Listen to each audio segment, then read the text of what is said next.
Okay, so I got myself two books from a short boxed auction. If you want to see what they are, you got to stick around. P.S. You won't be disappointed.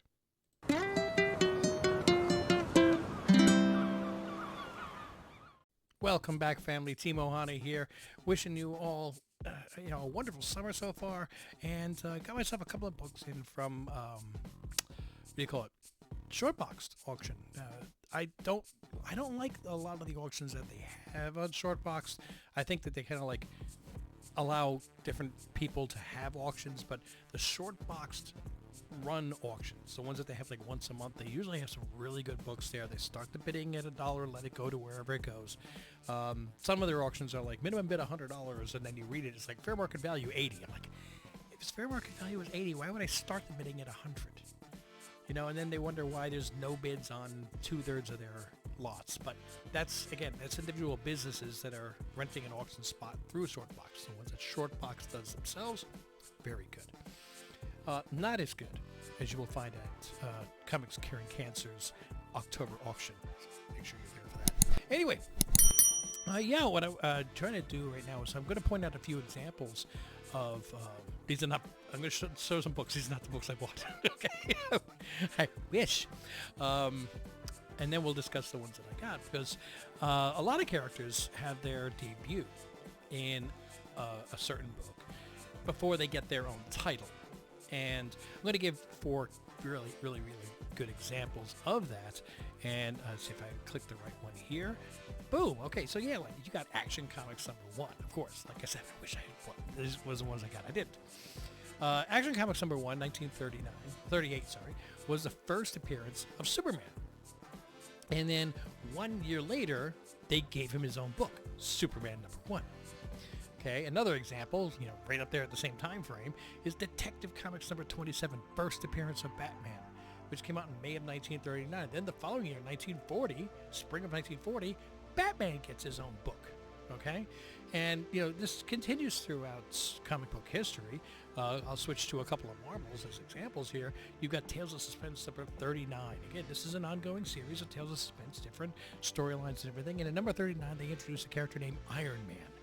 And lo and behold, a couple of years later, he winds up getting his own series, The Invincible Iron Man, issue #1.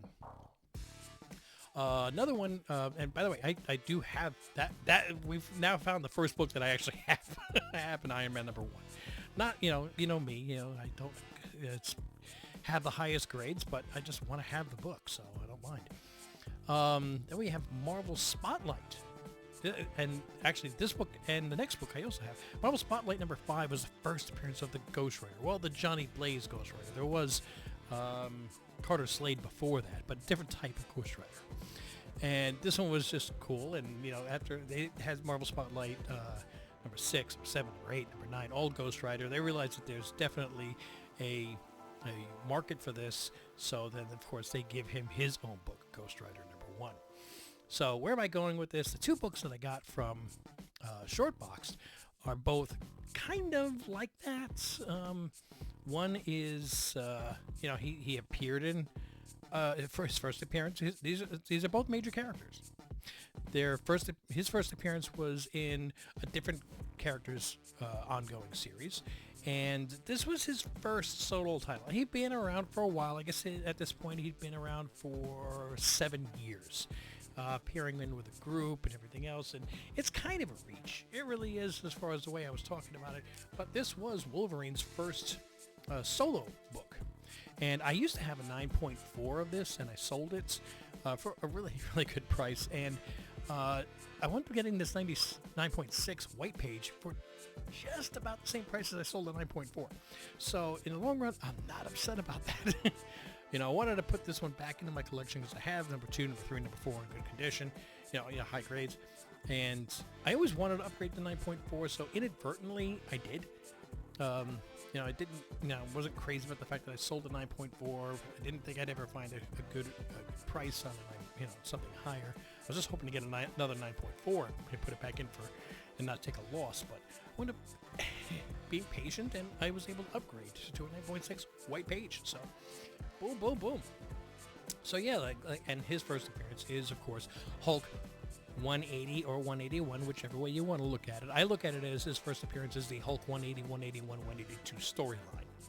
I think that kind of, supplies everybody. I personally lean towards, if I say, what was his first appearance? It's Hulk 180.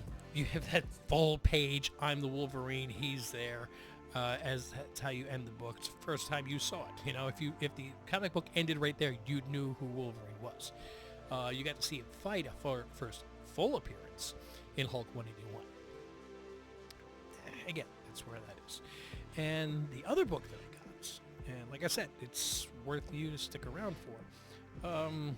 This one is a lower grade. Again, like I said, you know me and my lower grades. I don't mind having it as long as it A, presents well, and B, I understand that I can't afford a higher grade in it. This is a Silver Age book. It is a first appearance. Well, no, sorry, it's a first ongoing. His first appearance is a book that I would love to get, but I'm sorry, I cannot afford an AF-15, but I'll have to supply to just deal with having an Amazing Spider-Man #1. Yes, yes. And again, it looks good. It looks really good. It's inside a. Let's see if I can take it out here. Get a little bit less of the glare. There you go. I don't mind having 0.5s if they look like this. Now, what makes it a 0.5? It's missing the back cover. It's missing page 12. It's missing 1/4 of page 9. So, yes, there's absolutely some major things wrong with it. But for the price that I was able to get in on this one, I'm never going to be able to touch one of the better grades. So I have to, there is an expression, low grade is better than no grade. And maybe someday, some long lost relative I never knew I had pass away, and I inherit a lot of money, and I get a higher grade. It's an upgrade at that point. I can even use this as a trade-in towards a higher grade or something. I don't know. We'll see. What I do know is at least I have one in my collection, and if I ever change my mind and say, look, I don't want to have a 0.5 in my collection, I don't care about getting another one. There's always a market for an Amazing Spider-Man #1. There's a market for coverless ones. Okay, I think it's like $10,000 right now for an AF-15 cover. Just a cover. Yeah, come on. So, I have no problems having a 0.5 of this amazing book, Amazing Spider-Man, in my collection. So, yeah, I'm going to be making a short showing my top 5 0.5s.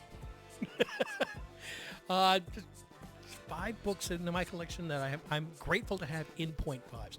Hopefully you guys can tune into that and get a laugh out of it. What the heck, And I have 5 really good books, and I'm really proud of the fact that I have 0.5s of. So, all right, guys, I'm going to wrap this up and say thank you for joining me. Thank you for not forgetting about me here. I'm not forgetting about you. I just can't handle the live stuff anymore.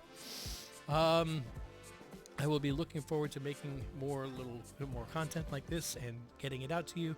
Hopefully getting some smiles on your faces. Until I see you in the next video. Mahalo.